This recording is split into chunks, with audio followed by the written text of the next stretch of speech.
Selaras dengan aspirasi negara untuk mencapai sasaran pembebasan gas rumah kaca ataupun GHG sifar bersih menjelang tahun 2050, kerajaan telah menetapkan komitmen untuk meningkatkan campuran kapasiti tenaga boleh baru dalam pembekalan elektrik negara kepada 70% menjelang tahun 2050. Berbanding 25% pada masa ini. Usaha ini memerlukan gabungan kerjasama dan keterlibatan pihak kerajaan, swasta dan rakyat bagi memastikan kejayaan kesemua inisiatif dan program TBB mencapai sasaran tersebut.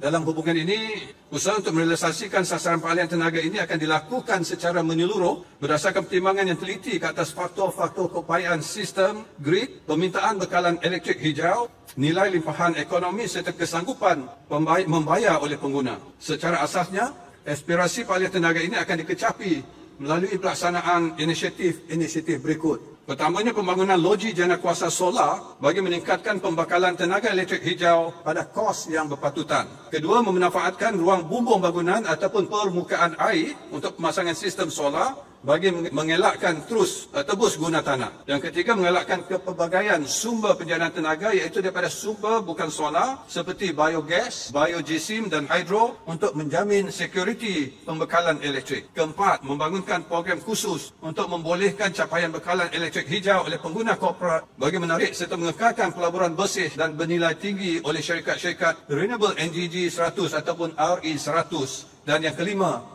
meneruskan pembangunan sistem grid serantau di bawah inisiatif ASEAN Power Grid bagi membolehkan integrasi sumber penjanaan TBB yang lebih tinggi melalui jaringan sistem grid negara-negara ASEAN. Berdasarkan pertimbangan ini, kerajaan pada 26 Januari 2024 telah mengumumkan pelaksanaan 4 program TBB bagi tahun 2024 dengan anggaran nilai pelaburan langsung berjumlah 12 bilion ringgit yang akan mewujudkan sekurang-kurangnya 36,000 peluang pekerjaan kepada rakyat. Program TBB bagi tahun 2024 yang dimaksudkan adalah seperti berikut. Pertamanya, kuota tambahan berjumlah 400 megawatt di bawah program Net Energy Metering ataupun NEM bagi mengalahkan pemasangan sistem solar di bumbung premis bangunan. Yang kedua, pembukaan bidaan bagi pembangunan loji jana kuasa solar di bawah program Large Scale Solar ataupun LSS yang baru dengan tawaran kuota 2,000 megawatt mulai 1 April 2024. Yang ketiga, pengenalan program penjanaan tenaga rendah karbon ataupun Low Carbon Energy Generation Program dengan jumlah kuota 400 megawatt bagi membuka peluang penyertaan untuk pembangunan projek penjanaan daripada sumber bukan solar seperti sumber angin, hidro kecil, biogas, biogesim, hidrogen dan sebagainya. Dan yang keempat, pelaksanaan projek rintis sistem penstoran tenaga ataupun Battery Energy Storage System atau singkatannya BESS dengan jumlah kapasiti 400 megawatt mulai suku tahun pertama 2024. Pelaksanaan inisiatif ini berupaya membuka lebih banyak peluang perniagaan dan potensi ekonomi baru untuk dimanfaatkan dan dinikmati oleh semua pihak, khususnya kepada usahawan Bumiputera.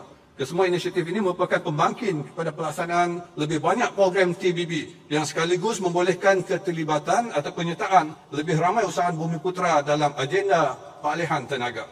Oleh itu, saya menyeru agar pihak kepentingan, jentera kerajaan serta semua lapisan masyarakat untuk bersama-sama menggalas tanggungjawab dan amanah dalam memperjuangkan nasib dan mempertingkatkan sosioekonomi negara.